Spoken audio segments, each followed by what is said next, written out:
मामांच्या जीवावरती कुठलाही अनैतिक कारभार कुणी करू नका.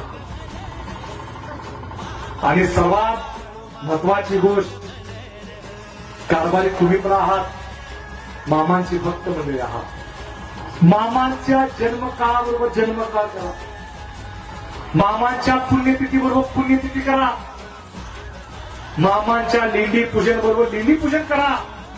पण मामांच्या भंडाऱ्या सोहळ्याबरोबर भंडारा सोहळा कधी करू नका. याचं कारण तुम्हाला माहितीये काय? मामाने सांगून दिलेलं आहे. मामाने स्वतः तो भंडारा आदमापुरात निर्माण केलेला आहे. आणि त्या भंडाऱ्या सोहळ्याला समस्त मेडके, कारभारी, भक्त जे बाळोमांचे आहेत ते त्या पापमोचनी एकादशीला 3 दिवसाच्या सोहळ्याला आलेच पाहिजे. त्या भंडाऱ्याच्या बरोबर कधी भंडारा करू नका, नाहीतर ईर्ष्या